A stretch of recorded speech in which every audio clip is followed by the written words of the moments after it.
Welcome to On the Ballot with Ballotpedia, where we connect people to politics by providing neutral, nonpartisan, and reliable information on our government, how it works, and where it's headed.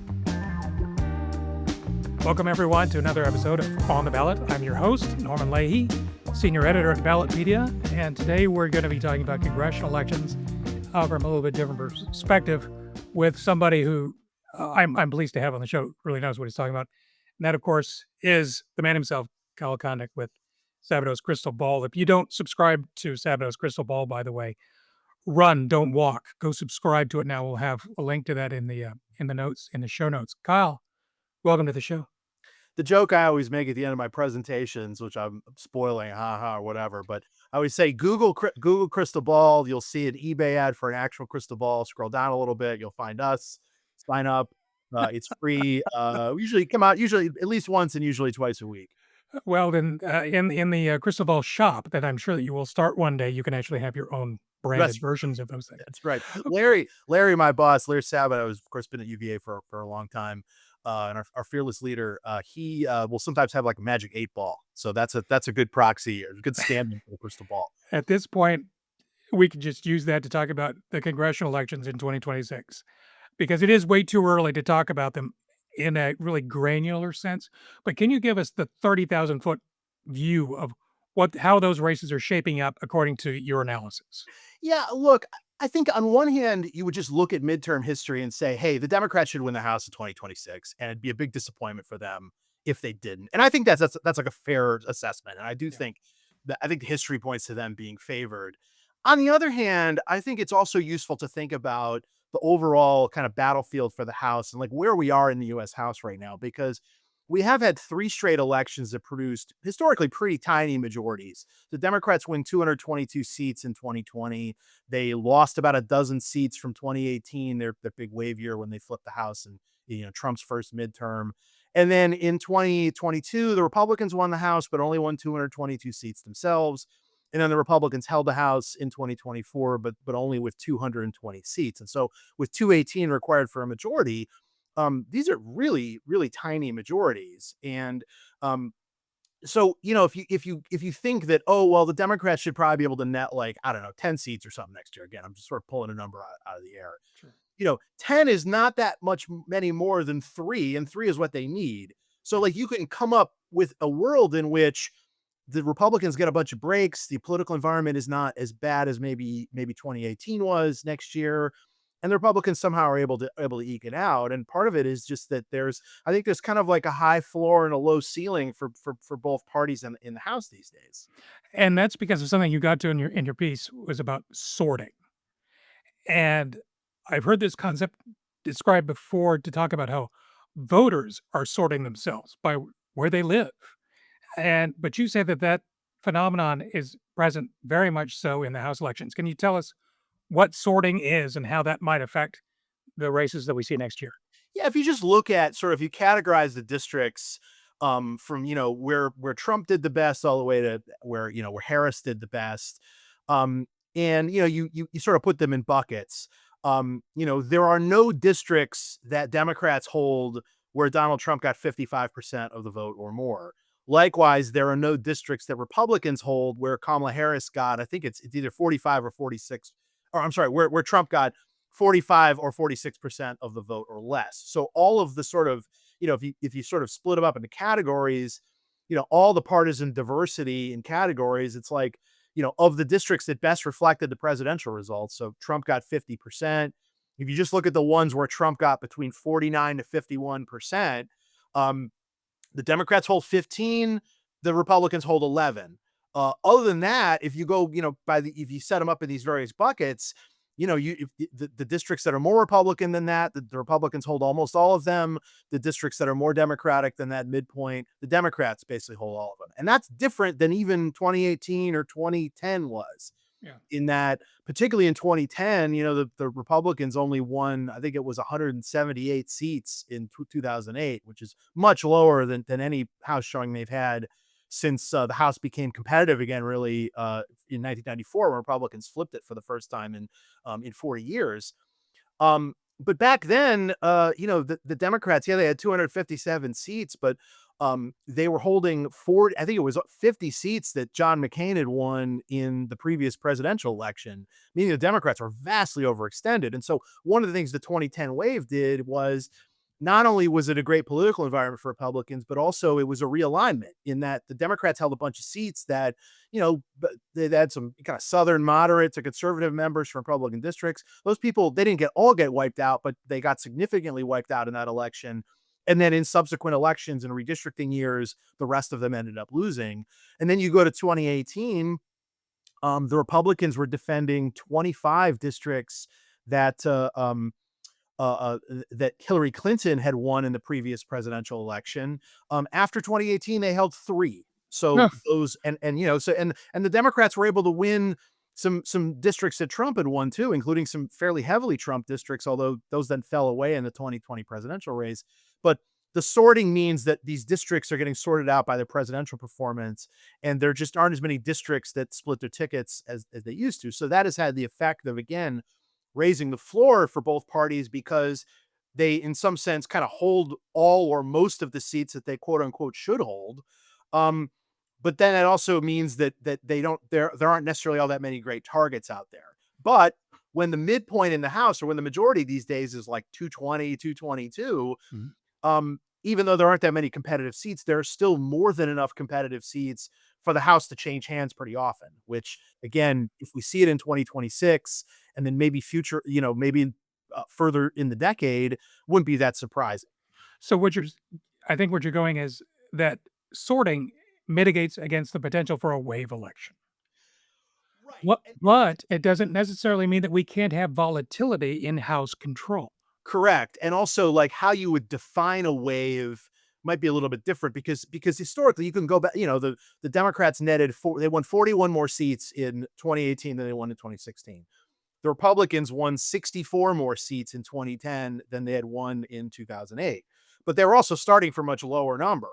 And I think that sometimes when you judge House results historically, you judge them strictly by seat gain or loss, but you kind of got to look at the starting point too. So maybe the Democrats will have a wave. Maybe they'll win the House popular vote by 6, 7, 8 points. Kind of comparable to 2018, but that might only translate into a net gain of like 15 seats or 10 or 15 seats or something like that. So that's kind of how you got to think about it. And this is where I love history and I follow the history and I study it.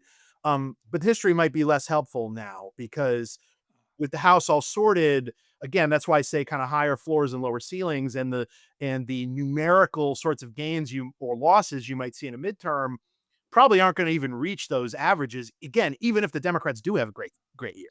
And you touched on the idea that there's some places that people are discussing, well, if Democrats, for example, just get their act together, say in New York, where they underperformed last time, that maybe they'll be able to scrape together 3, 4, 5 new districts right there. Do, based upon what your analysis, is something like that really possible, or is that just sort of whistling past the sorting graveyard? Well, look, I mean, part of what helped build the Republican House majority in 2022 was that the Democrats, they lost a bunch of winnable seats in both California and New York. Actually, they did better in 2024 in both of those states. They picked up a number of those seats. They ended up losing some seats elsewhere. There was some change via redistricting. The Republicans were able to gerrymander North Carolina, which gave them 3 extra seats. The Democrats got these favorable court rulings in Alabama and Louisiana, which gave them an extra seat in both of those states. But there was, in some sense, there was the seats that flipped in 2024 were kind of driven in some ways by the presidential race. And then you also have the Democrats in some seats that Biden had won that then flipped to Trump, but they still have Democratic House members.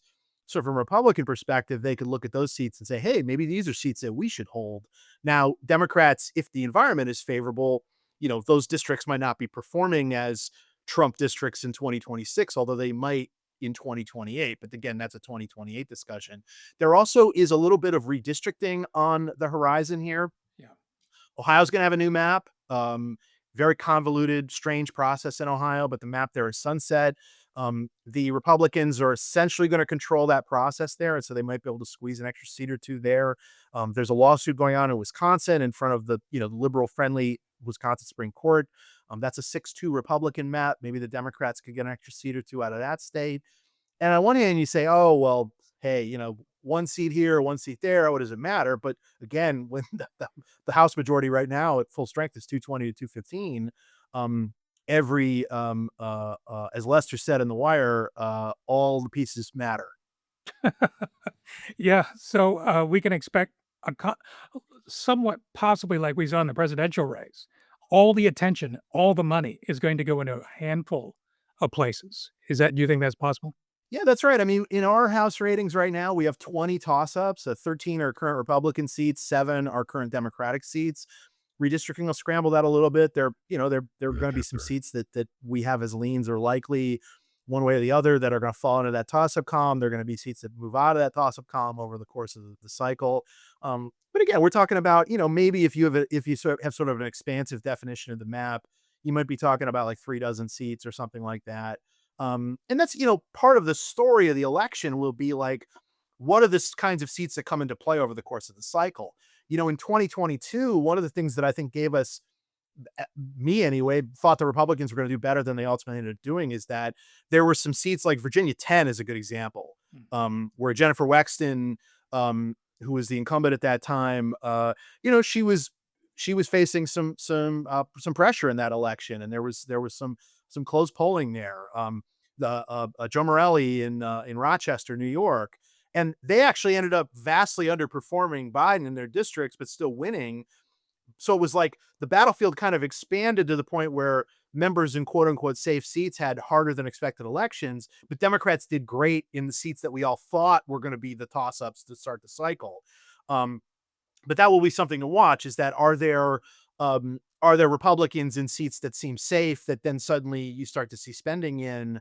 That can sometimes be a helpful signal, or it can sometimes be maybe not tell you the full story, which again, I think is sort of what happened in 2022. And I got to ask you, how we got 2, 3 minutes left here. We're both Virginia guys. And Virginia, of course, has the 100 seats in the House of Delegates are up this November. And we like to think Virginia is a bellwether for themes, strategies, and certainly if there's going to be a big change in marginal districts in particular, or even surprises. Looking at your sorting thesis now and applying it basically to the broad view of Virginia, what do you see? What do you think might happen this November? Typically in the Virginia House of Delegates races, the Republicans will be doing better than what the presidential numbers would suggest. That's historically been the case. The one sort of the little bit of an exception to that, or was 2017, in which Clinton had held up okay in Virginia in 2016, and the Democrats came roaring back from a huge deficit to they were literally a drawing of lots. I think I forgot how that one tiebreaker was in the tied race, but it was literally a tiebreaker away from having a 50-50 House of Delegates, and then Democrats flipped it in 2019. But still, the Republicans are sort of a little bit more overextended into what at the presidential level is Democratic leaning turf. A good example of that kind of seat is there's a I think it's District 57 is in the western kind of Henrico Richmond area. And that's a district where the Democratic candidate had some problems in 2023. The Republicans kind of narrowly won the district, but like that's a district that I think voted for Kamala Harris by double digits. And so that's a sort of seat that like in our using the sorting rubric is a seat that Republicans are probably kind of borrowing. And so that's one you would think might be vulnerable in the context of 2020. Because I know too, tell me if this is wrong, but isn't this one of the first times that Democrats, for example, are running candidates in all 100 districts? Yeah, that's right. And look, some of that is, I mean, you want to compete everywhere because, Yeah. now I guess my argument, the sort of sorting argument would be that a lot of those candidates are kind of dead on arrival because the districts they're in are just not winnable. But there are, a number of competitive districts across the state that the Democrats could feasibly target. Democrats already have the majority in the House delegates, and so I think that they would continue to be favored to hold on to the majority. And again, it is helpful and can sometimes be a sign of enthusiasm to field more candidates in more places. And it's fascinating to watch. And you're right. Some of those candidates are just, they're not going to win.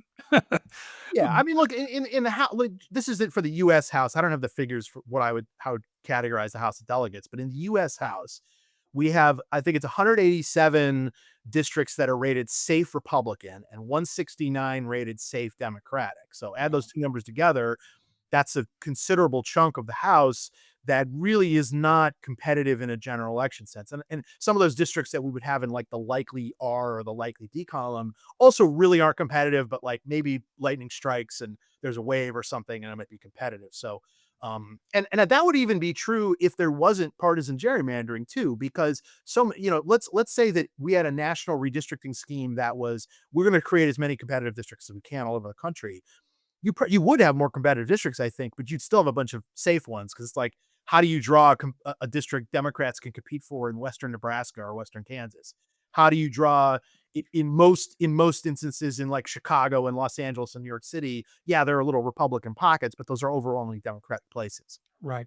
But that's why we're interested in this stuff, because maps and history tell us one thing, but we don't really know anything until the votes are counted, do we?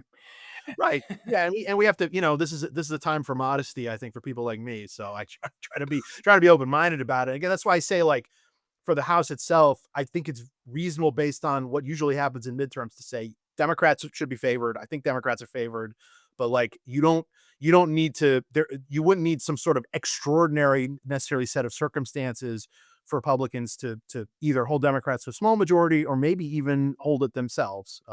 Again, given how sorted the map is. So it's going to be a great environment for the punters out there. Oh, Yeah. look, yeah. So, but Kyle, we'll talk about those races the closer we get to November, because this stuff fascinates me, especially the idea that we're sorting ourselves, and it is reflected in the candidates that we have. Kyle Kondik with the Sabato's crystal ball. Thank you for joining us today on the ballot. Appreciate it. Thanks for having me. And this is Norm Leahy, your host. We'll be back soon with a new episode. Until then, check us out on Spotify, YouTube. Yes, you can see me on YouTube, but don't have the kids in the room. Don't want to scare them too much. Or wherever else you get your podcasts. And until then, we'll see you in the digital pages of Ballotpedia. Until then, take care.